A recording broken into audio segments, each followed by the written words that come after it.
Para mí es un placer y un honor presidir el módulo de cirugía vascular. Mi nombre es Javier del Castillo, soy cirujano vascular y hago parte del grupo de cirugía vascular de la Fundación Santa Fe en este congreso de actualizaciones en cirugía en honor al profesor José Félix Patiño. Inicialmente vamos a hablar de síndrome congestivo pélvico, posteriormente vendrán mis compañeros y parte del grupo de investigación de cirugía vascular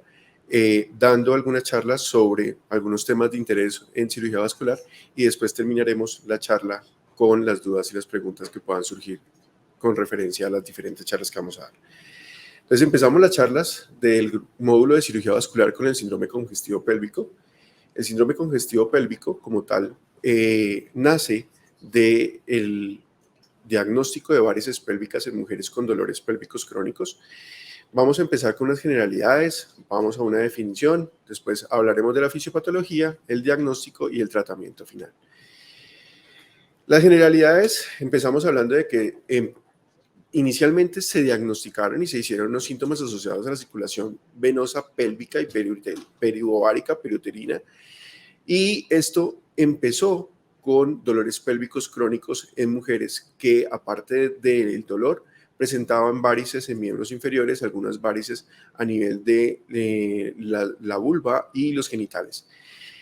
Se describe inicialmente con Richet en el 88, hace una descripción sindromática de esta presentación clínica, pero pues no fue muy acogida. Después Tyler hace una descripción de un síndrome de congestión y fibrosis con los hallazgos en cadáveres, de la cual también no tuvimos mayor acogida, y después comenzamos a ver ya en la clínica de los pacientes, ver los scores de los diámetros que se hacían en la ecografía y correlación con la clínica de los pacientes. En este ya se comienza a hablar de un diámetro de las varices o de las dilataciones de las venas ováricas mayores a 5 milímetros, y esto hacía que ya se empezara a configurar un síndrome y unas características de los exámenes que se podían presentar. Posteriormente, Hobbs y Lecter hacen los dos en dos tiempos diferentes para la misma época, en dos instancias totalmente diferentes y alejados el uno del otro, presentan un abordaje quirúrgico retroperitoneal con mejoría de los síntomas en las pacientes, en los cuales era un abordaje abierto, en el cual se hacían unas incisiones en las regiones inguinales bilaterales, se iba hacia el repliegue retroperitoneal y allí se disecaban y se ligaban los vasos ováricos, tanto de derechos como izquierdos. Al final, en el 93, Edwards ya presenta un estudio y un trabajo en el cual se comienzan a manejar este tipo de síntomas y de síndromes con embolizaciones percutáneas venosas y mejorando la sintomatología de los pacientes, no solamente embolizando las venas gonadales, sino también en las venas hipogástricas. Esto le da un plus al tratamiento y comienza a hacerse un salto del abordaje quirúrgico o un abordaje retroperitoneal hacia un abordaje mínimamente invasivo y un abordaje percutáneo. Las generalidades de la anatomía, como podemos ver en el dibujo, las venas que drenan la parte, perdónenme un segundo, me devuelvo. Las venas que drenan, que hacen el drenaje venoso parauterino, paraovárico, están dadas por las dos venas gonadales y las venas hipogástricas. Las venas gonadales van a drenar la izquierda usualmente hacia la renal izquierda y la derecha en un mayor porcentaje, casi un 90-80% de los casos, hacia la vena cava inferior, pero hay una pequeña porción de la población que tienen inclusive llegando la vena ovárica derecha hacia la vena renal, lo cual favorece que tenga mayor incremento de la presión venosa a este nivel. 10% de las mujeres hacen este tipo de presentación anatómicamente normal. Las válvulas que se presentan en las partes del drenaje venoso a nivel de la pelvis y de los ovarios están por así decirlo, no son tan frecuentes y algunas veces no tienen válvulas a nivel de los ostium, sino solamente a su tercio medio, y esto favorece una presencia de un reflujo a nivel de estas venas. Lo otro que comenzamos a mirar es que hay unos síndromes de compresión venosa a nivel de la pelvis y a nivel de una compresión a nivel de la pelvis y a nivel de la vena renal causados por la parte arterial, en el cual se conocen como síndrome de Nutcracker o cascanuez y el síndrome de Coquet o síndrome de May-Turner. Esto es una compresión venosa por la arteria. En una de ellas, la compresión de la vena renal, el síndrome de cascanuez, la compresión de la vena renal directamente por la mesentérica y de la mesentérica superior, y en el otro, en el síndrome de May-Turner o síndrome de Coquet, la compresión de la vena ilíaca común del lado izquierdo por la arteria renal, por la arteria ilíaca común del lado derecho. Como lo podemos ver en la figura, una compresión se da en este punto y la otra se da en este punto. Esto genera una hipertensión venosa y un aumento del flujo y un aumento del reflujo, un aumento de la congestión hacia nivel de los vasos y presencia de la sintomatología en las pacientes. En el 2009 comenzamos a hablar de varices pélvicas. Desde antes se comenzaba a hablar de varices pélvicas y posteriormente a esto se comienzan a configurar síndromes. El BEIRTEM, que es un consenso para la elaboración de los términos venosos, empieza a hablar sobre los síntomas crónicos que pueden incluir dolor pélvico crónico, pesadez perineal, urgencia urinaria, dolor postcoital, causado por el reflujo y la obstrucción de las venas gonadales o las venas pélvicas, que puede estar asociado a presentaciones externas de varices vulvares, perineales o en las extremidades inferiores, sobre todo en la región proximal. Posterior a esto, el Brain Glossary dice, vamos a ver esta definición, pero le vamos a adicionar que no solamente es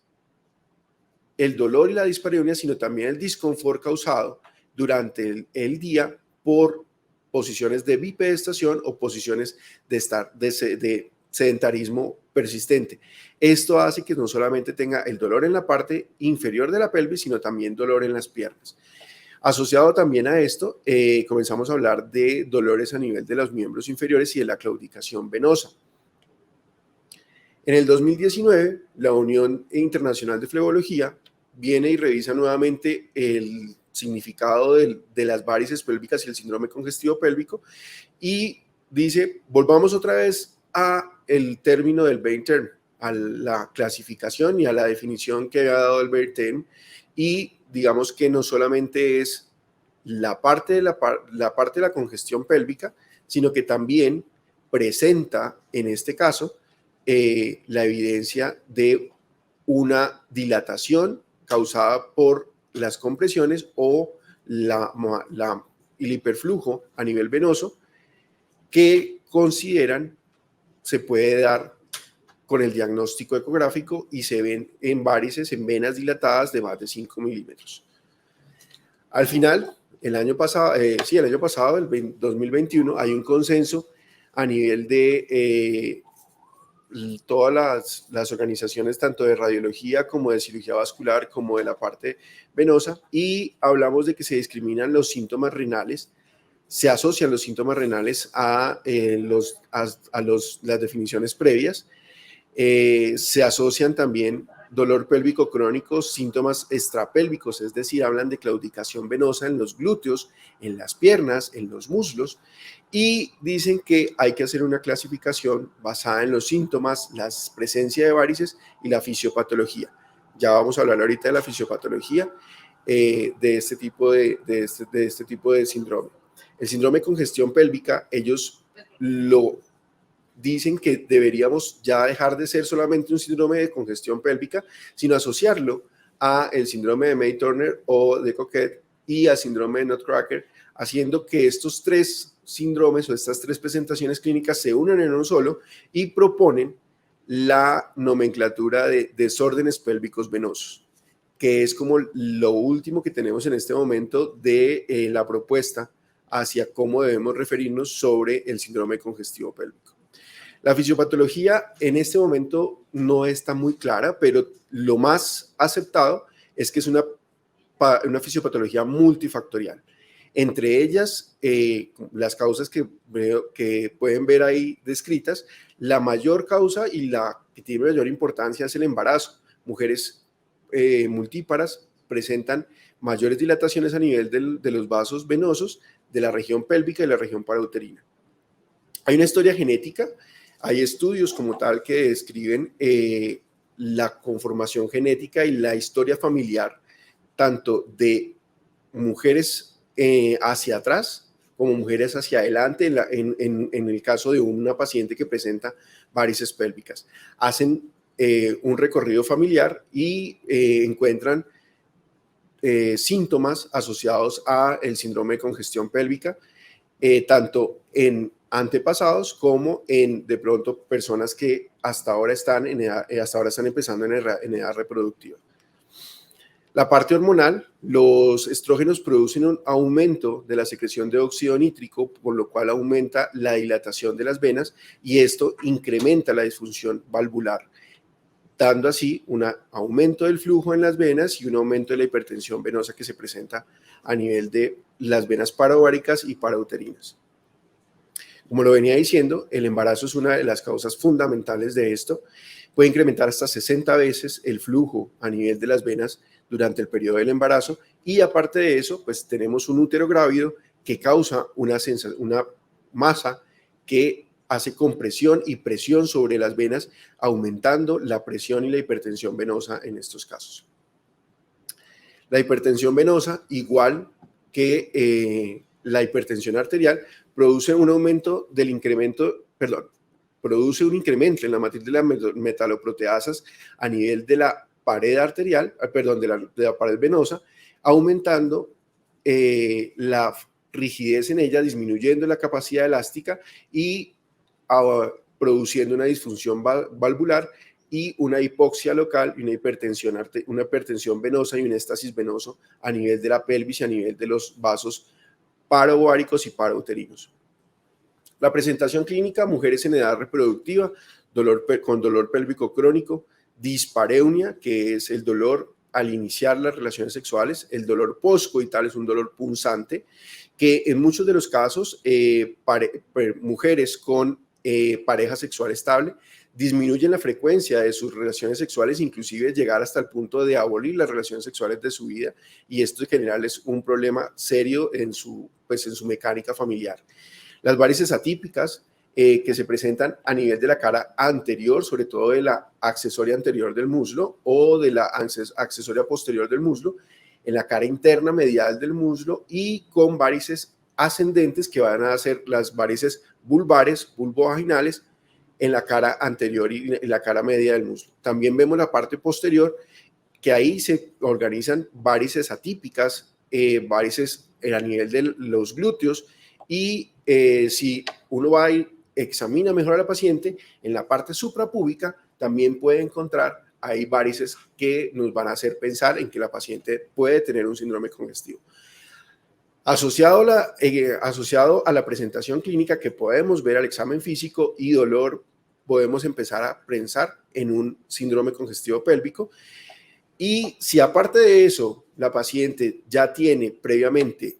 una safenectomía bilateral o de la pierna izquierda y tiene recidivas, sobre todo recidivas anteriores y superiores, podemos pensar en que esta paciente está teniendo un síndrome de congestión pélvica. Está asociado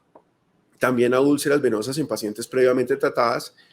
tiene una asociación de más o menos del 4% y una infertilidad en un 1 a 2%. Es paradójico pensar que las pacientes multíparas son las que presentan más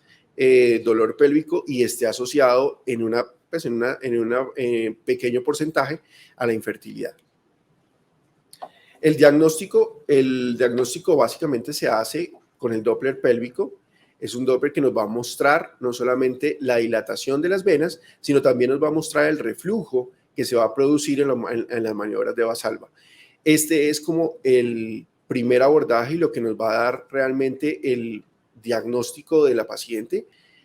Podemos hacer tomografías y resonancias, pero realmente no va a cambiar la alternativa diagnóstica y terapéutica del síndrome. La tomografía y la resonancia para lo único que nos va a servir es mirar si tenemos síndromes compresivos que muchas veces en la ecografía no se pueden ver, dado que la ecografía es operador dependiente, y la tomografía y la resonancia nos van a dar una imagen certera si tenemos o no un síndrome de compresión a nivel de la vena renal o a nivel de la vena ilíaca. El gold estándar sigue siendo la fleografía, y en el caso actual no solamente la fleografía es un diagnóstico, sino también terapéutico. Se puede hacer una fleografía, y en el caso con maniobra de Valsalva, una fleografía dinámica en la cual la paciente está despierta, se hace maniobra de Valsalva, se observan cuáles vasos tienen reflujo y se puede intervenir directamente con eso. Ya me estoy adelantando un poquito al tratamiento, pero vamos para allá. El tratamiento. Inicialmente se describió la laparotomía para hacer la ligadura de los vasos gonadales, pero pues solamente estábamos abordando la parte superior del problema, no veíamos la parte inferior, la parte de las hipogástricas, y no se podía ver. Solamente se ligaban las venas gonadales, pero no se podía hacer el resto como la parte dinámica del diagnóstico y el tratamiento. Lo mismo pasaba con el abordaje retroperitoneal y el abordaje laparoscópico. Después de esto ya viene, como ya hemos hablado, el abordaje endovascular, que en este momento tiene una recomendación 2B a nivel internacional para hacer la fleografía dinámica, mirar en qué punto las venas están teniendo reflujo, en qué punto tienen puntos de fuga, y realizar la oclusión de estas venas. ¿Con qué se realiza la oclusión? En este momento hay varias técnicas con las cuales se pueden hacer. Se puede hacer oclusión con coils, se puede hacer oclusión con plugs vasculares, se puede hacer, o están descritos, la realización de escleroterapia con espuma y con líquido asociado a poner coils o a poner elementos de cierre. Hay estudios con gel foam endovascular, hay estudios también con sellantes y con pegantes a nivel de los vasos gonadales, pero pues todos estos realmente no hay uno que muestre mayor, hasta el momento no tenemos alguno que muestre mayor eficacia que el otro. Está asociado al manejo de las varices de la pelvis posteriormente, es decir, el paciente se lleva en una embolización y posteriormente en la parte abierta se puede llevar o al manejo de las varices de miembros inferiores, o se puede llevar al manejo de las varices vulvares, que puede ser quirúrgico o puede ser percutáneo con escleroterapia o con algún otro tipo de ablación. Alguna ablación química o ablaciones térmicas se han hecho, lo que ha demostrado ahorita tener ser menos invasivo y tener mayor efectividad es hacer ablaciones químicas asociados pues previamente a la embolización de varices pélvicas. Este es básicamente el síndrome de congestivo pélvico, es el abrebocas de este módulo, y espero pues que sigamos viendo el resto del módulo. Les agradezco por la atención.